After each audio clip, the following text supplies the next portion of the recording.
Okey, bismillahirrahmanirrahim. Okey, hari ini kita akan membincangkan berkenaan dengan aplikasi Asis.my dan ebos.my. Okey, aplikasi Asis.my dan ebos.my ni semua ustaz dan ustazah, okey, kena fahamkan apa itu Asis, apa itu ebos. Okey, Asis.my ni adalah khas untuk aplikasi itu ibu bapa. Kalau kata ustaz dan ustazah nak memahami ataupun nak tahu apa dan kalau kata ada anak di dalam sekolah-sekolah yang mana menggunakan sistem, okey, boleh download. Okey. Ustaz dan ustazah boleh cari di Play Store Asis.my untuk anak-anak dan juga ebos.my untuk kita sebagai selaku staff.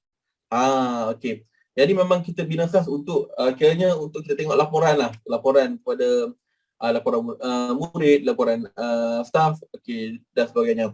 Okey, seterusnya okey, saya share sikit lah. Saya share sikit satu video khas untuk ni lah aplikasi Asis.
Okey, baik.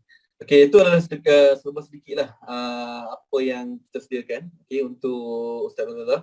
Okey, cuma video tadi kita cuma sediakan Asis.my. Nanti insya-Allah nanti kita akan bagi video, kita akan sediakan juga video ebos.my, insya-Allah akan datang. Alright. Okey, saya nak tanya Ustaz dan Ustazah.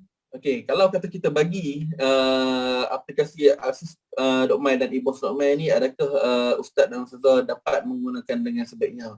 Okey, saya nak tanya, boleh komen tak di ruangan chat? Okey, saya nak tengok respon. Adakah sistem ni nampak macam ada upgrade yang kita bagi kepada Ustaz dan Ustazah? Okey, adakah Ustaz dan Ustazah dah bersedia untuk menggunakan sistem kita punya mobile app sepenuhnya? InsyaAllah. Okey, boleh komen, saya nak tengok respon daripada Ustaz dan Ustazah.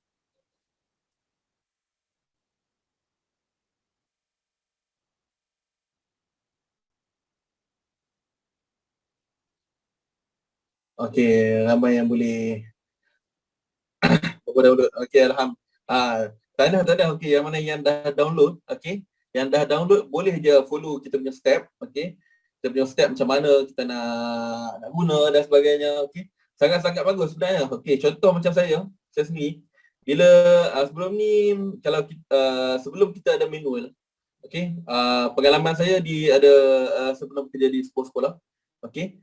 Waktu kita tak ada lagi sistem contoh pengurusan ni lah, yuran lah, payroll. Okey. saya terpaksa untuk sediakan ataupun print untuk print apa slip gaji 100 staff setiap kali. Okey, tapi bila kita dah ada sistem capaian tu kiranya staff kena capai sendiri, kena masuk di portal sendiri. Okey, tapi sekarang ni slip gaji tu ada di handphone masing-masing lah. Cuma ready untuk print saja. Dan kita harapkan kepada ustaz dan ustazah cuba manfaatkan apa yang kita bagi. Okey, guna sepenuhnya. Jangan tak guna. Gunakan sepenuhnya apa yang kita ada dan apa yang kita bagi. Banyak sangat modul yang kita bagi kepada ustaz dan ustazah. Berbanding kalau kata ustaz dan ustazah cuba semak dengan sistem-sistem yang ada di luar sana. Okey, sistem yuran ada yuran saja. Dia tak ada pengurusan sekolah, dia tak ada pengurusan disiplin dan sebagainya. Kalau kata nak tambah kena beli lagi sistem. Okey. Kalau kata contoh macam ustaz tengok di Facebook ada sistem payroll saja. Okey. Finance saja. Kehadiran saja. Tapi kita gabungkan semua sistem ni dalam satu sistem kita, dan kalau kata ikut sangat-sangat murah berbanding dengan sistem-sistem lain, dan sangat-sangat membantu di sudut pengurusan ustaz dan ustazah. Okey, kita cadangkan ustaz dan ustazah cuba pakai keseluruhan sistem supaya perjalanan ini lebih lancar, insya-Allah. Okey. Saya share sikit lah berkenaan dengan slide kita berkenaan dengan e-boss. Okey, dan kemudian kita assist. Okey, ustaz dan ustazah kalau kata ada pen, kertas, okey boleh catat. Kalau kata yang belum ada handphone, kalau kata ada handphone di sebelah, ada handphone tu lagi, boleh je follow guideline kami. Follow guideline macam mana nak aktifkan kita punya apps, eboss.my dan juga asis.my. Alright. Okey, saya share sikit untuk slide kita.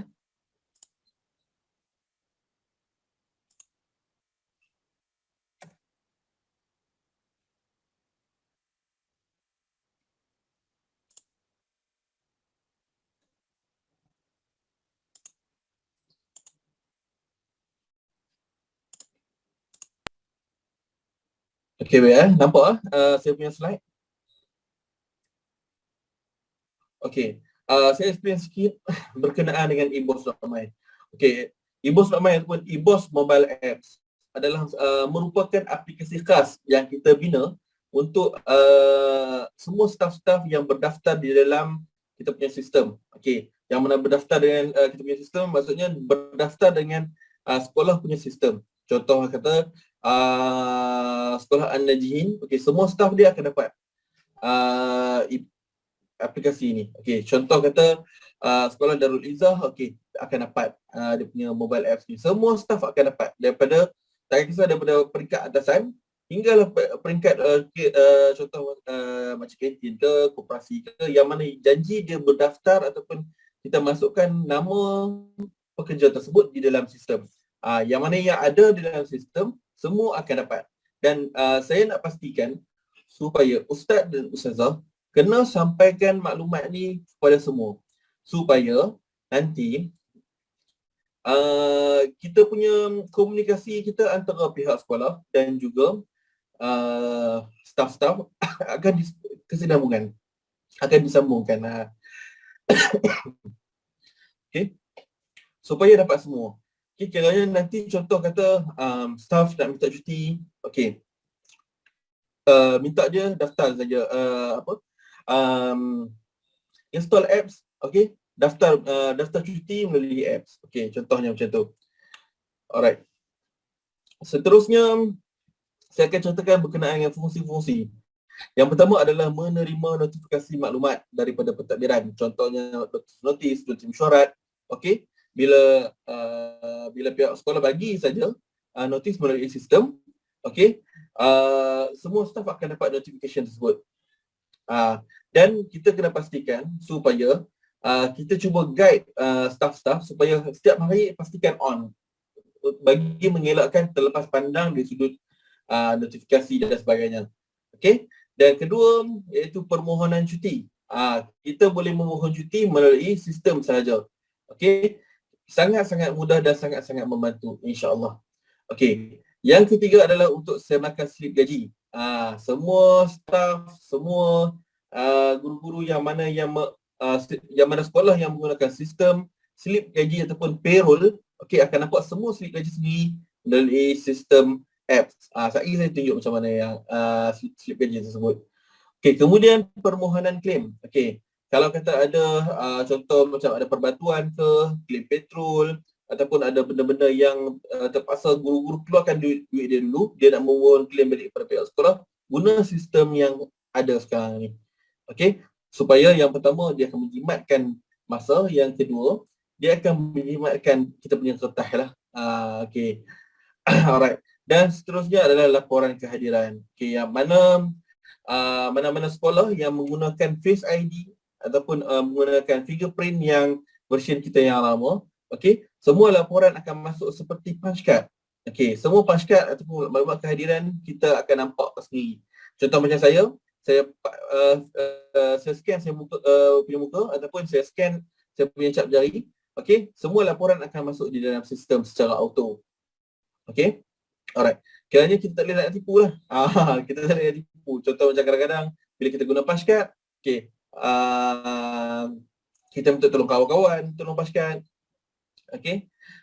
Tapi bila kita guna sistem ni, kita tak boleh nak minta tolong orang lah. Kita yang kena buat sendiri. Alright. Saya nak share sikit berkenaan dengan kita punya apps, okey. Ustaz dan Ustazah boleh buka handphone masing-masing kalau kata ada handphone yang kedua. Okey, boleh follow saja kita punya step. Alright. Apa yang kita nak buat sekarang ni adalah untuk kita masuk ke dalam sistem. Boleh masuk yang pertama sekali, kita tengok macam mana kita nak test kita punya sistem, tengok. Okey, sekejap saya masuk ke dalam sistem.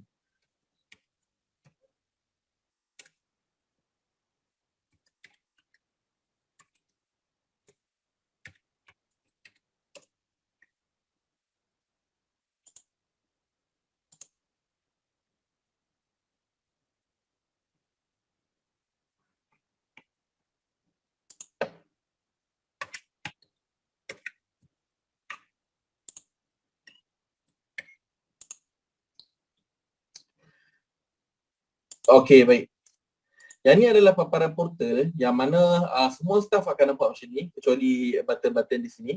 Okey. Ataupun di handphone masing-masing bila login di eBOS. Okey, yang pentingnya dia di eBOS. Okey, apa yang ustaz dan ustazah kena buat adalah untuk kemaskini maklumat. Contoh kat sini kita akan nampak nama kita. Okey, untuk aktifkan aplikasi eBOS.my wajib dulu kemaskini kita punya maklumat.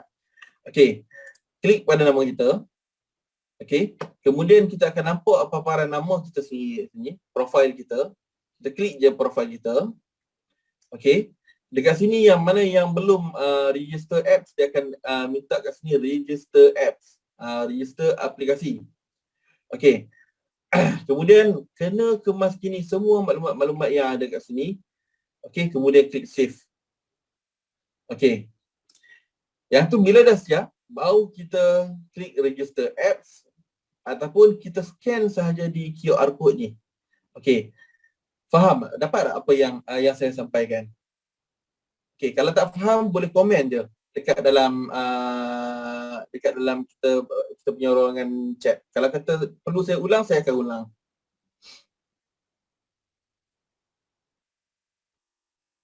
Okey ya. Ada yang tanya iPad boleh ke? Boleh. Di iPad, di iPhone semua boleh, insya-Allah. Okey. Okey, ada yang minta mohon ulang. Okey. Sekali lagi ya, saya ulang. Okey. Cara dia adalah kita perlu masuk di dalam eBOS system. Okey, kena maklumkan kepada semua guru-guru. Okey, perlu masuk di dekat eBOS system supaya untuk kita nak daftar ataupun nak aktifkan kita punya apps. Okey. Klik saja masukkan kita punya kata laluan dengan nombor password.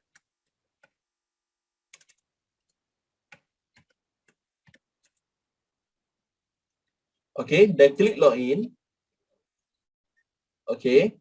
Cara dia adalah untuk kita perlu kemaskini maklumat kita.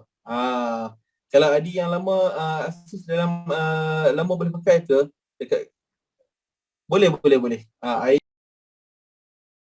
ID okey, untuk nak login kita boleh pakai ID ataupun nombor phone. Okey, alright. Cuma untuk bila kita nak guna apps tu, kita terpaksa login guna user ID, kita guna nombor phone. Kita tak boleh pakai nombor ID kita. Okay, alright. Seterusnya, klik saja pada nama. Okay, klik pada nama. Okay, kemudian klik pada profile sendiri.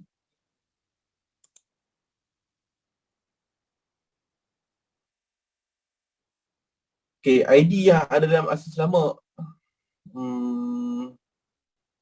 Sebelum ni scan tak boleh detect. Okay. Pastikan follow kita punya scan. Kalau kita tak boleh, kita ada dua cara. Okay, itu kita masukkan app code.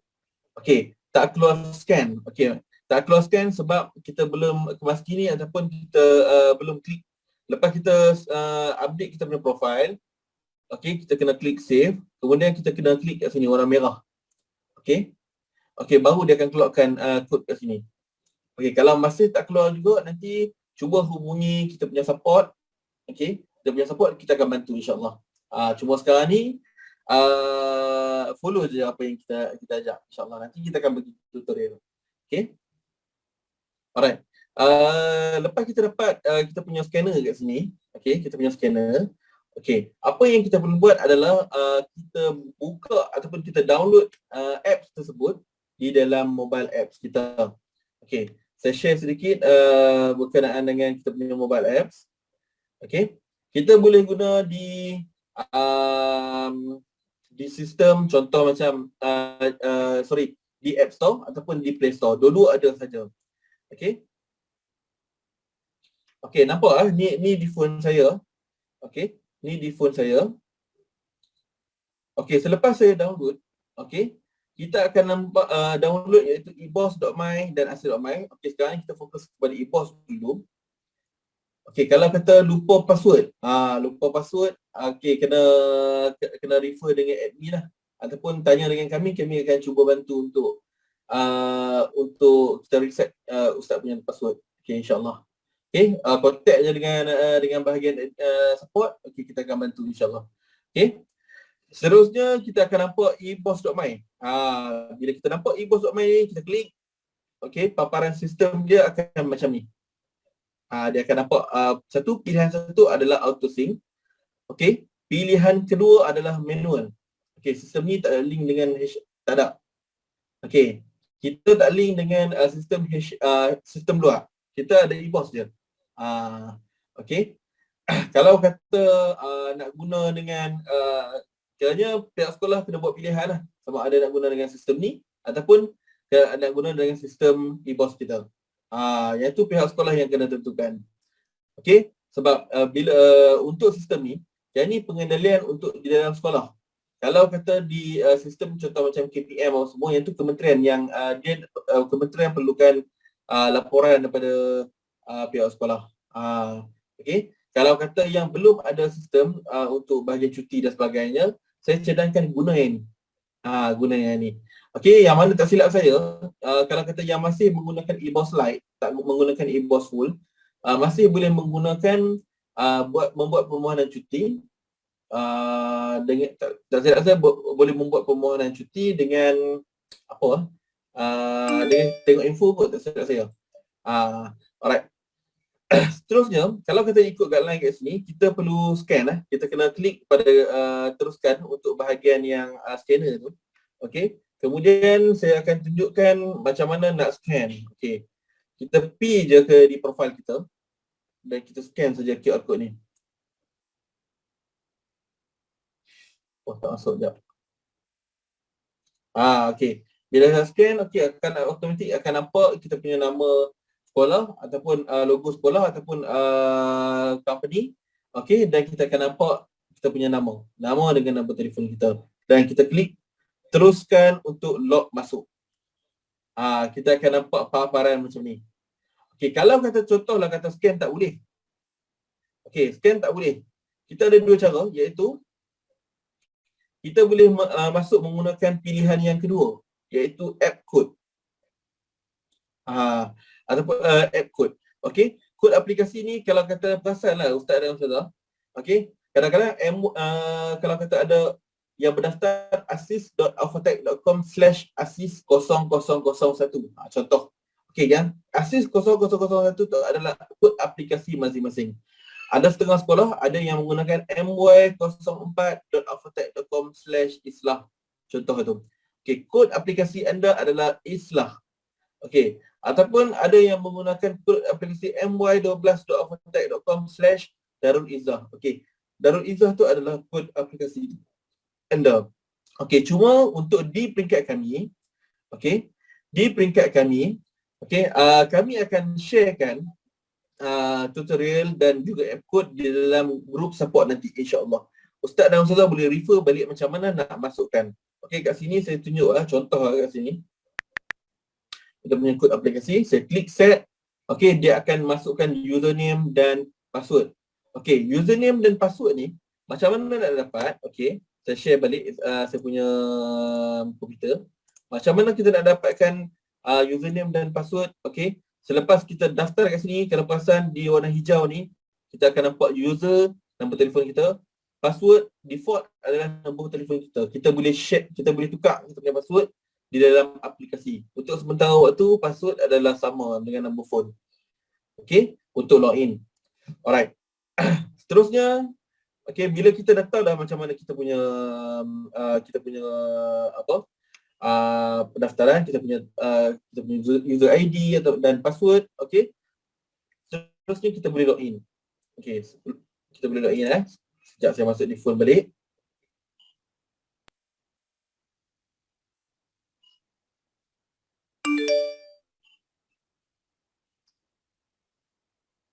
Okey.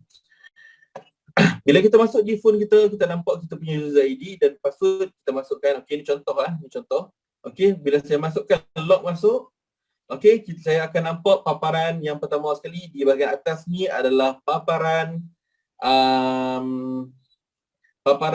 notis notis ataupun penyampaian maklumat. Okey. Ada yang tanya dah boleh masuk app semua dan login guna QR, tapi profil tak jadi warna hijau masih warna merah. Okey ke? Okey, cuba semak dengan pihak sekolah. Semak dengan bahagian support, kita akan check dekat mana yang ada masalah. Sebab kita check semalam semua okey. Cuma mungkin kalau ada tersilap langkah ataupun tersilap step, okey, maklum dekat bahagian kalau kata ustaz dan ustazah perasan, kita ada number phone support webinar tu. Okey, boleh tanya dengan kita punya team. Okey, macam mana nak masuk dan sebagainya. Sebab tim kita yang check app aplikasi ustaz dan ustazah. Tanya je macam mana nak dapatkan. Okey. Seterusnya, okey, kat sini di paparan, kalau kata ada full system, kita akan nampak di bahagian atas ni adalah bahagian gaji dan juga tuntutan, dan di bahagian bawah cuti dan lain-lain. Okey, cuti dan lain-lain itu adalah paparan, orang panggil paparan untuk yang light lah. Okey, untuk yang full kita akan nampak gaji dan tuntutan. Okey, cuba saya masuk di bahagian gaji untuk ustaz ustazah yang mana yang mesti follow. Okey. Kita akan nampak semua slip gaji kita setiap bulan daripada Januari, Februari, Mac, April, Jun, Julai. Okey. Dan ini untuk tahun 2021. Tapi kalau kita untuk tahun 2020, yang 2020, 2019, 2018, okey, yang dah mana menggunakan payroll kita akan juga nampak. Okey, maksudnya kita punya slip gaji kita akan nampak keseluruhan tahun 2020, 2021, contoh 2020. Yang ni kita tak proses. Okey, 2021. Okey, kita akan nampak keseluruhan. Maksudnya, kita tak kena nak pening kepala, kita nak kena simpan slip gaji kita daripada awal kita kerja sampai habis. Okey, contoh macam start 2021 ni dah start pakai payroll. Okey, guna, jangan tak guna. Rugi kalau tak guna. Okey, sebab apa? Yang pertama, kita nak menjimatkan masa. Contoh kata Januari sini. Okey, saya klik pada Januari, saya akan nampak saya punya pendapatan bersih. Okey, pendapatan pendapatan asas dan pemotongan. Okey, dan juga di bahagian atas ni kita ada beri bahagian untuk muat turun. Kat sini sebab ini demo saja. Okey, sepatutnya pihak sekolah boleh klik saja di bahagian macam cloud tu. Okey, sepatutnya dah boleh download ustaz dan ustazah punya secara PDF tak silap saya. Okey, PDF okey untuk download slip gaji. Okey, pastikan guna dan boleh kita akan nampak dia punya progress dia, insyaAllah. Okey, seterusnya kalau kita nak mohon claim, okey, kita ada bahagian tuntutan, kita klik je bahagian tuntutan. Okey, kita boleh mohon claim semua jenis. Contoh jenis tuntutan, kita ada medical, mileage, on call. Okey, kalau kata ini memang pihak sekolah sediakan. Okey, sangat-sangat mudah supaya apa yang kita sampaikan di sini atau apa yang staf mohon, okey, akan dapat terus di dalam capaian sistem. Okey. Seterusnya permohonan cuti. Jadi yang best sikit. Okey. Untuk semua staf, kita akan nampak baki cuti semasa. Okey, baki cuti semasa kita. Okey, status kita dan sejarah kita bercuti. Macam kat sini tiada maklumat sebab belum buat permohonan cuti. Okey, bila kita memohon cuti kat sini sangat-sangat mudah supaya apa yang kita nampak kat sini senang kita nak monitor cuti kita. Senang staff-staff nak monitor dia punya cuti. Okey. Boleh upload supporting dokumen. Okey, untuk buat masa sekarang ni supporting dokumen belum boleh upload. Okey, cuma mohon. Okey, kalau kata pihak admin nakkan supporting dokumen, okey, boleh bagi secara direct. Okey, untuk sementara waktu ni. Nanti bila kita ada yang tambahan yang baru untuk upload supporting dokumen, kita akan maklumkan dari semasa ke semasa, insya-Allah. Okey, kalau baki claim perubatan, tak silap saya di bahagian baki claim perubatan ni, bila kita setkan, kita akan nampak. Okey, kita akan nampak kita punya baki sendiri. Jenis tuntutan. Kalau kita baki perubatan, kalau kita mohon, contoh kata perubatan tu RM1,000 lah setahun. Okey, kalau kita mohon lebih pada RM1,000, automatik sistem akan reject. Okey. Okey, nanti kita akan bagi manual macam mana nak guna e-boss ni. Macam mana nak guna e-boss. Okey, dan satu lagi kita ada bahagian lain-lain. Okey, bahagian lain-lain ni kita boleh nampak di bahagian kedatangan. Okey, kedatangan ni kita akan linkkan dengan kita punya sistem Face ID. Dia akan masuk ke dalam ni. Yang mana yang hadir akan nampak warna hijau, yang mana yang tak hadir akan jadi warna merah. Kat sini. Okey, kita akan ada laporan. Kemudian maklumat kursus adalah untuk paparan semua aktiviti-aktiviti yang guru-guru join, contoh macam seminar dan sebagainya. Okey. Seterusnya, kelulusan cuti, aktiviti macam takwim di bawah ni adalah takwim. Okey. Kita akan nampak sepenuhnya dari sudut sistem ni, insya-Allah. Okey, ini adalah untuk paparan eboss.my.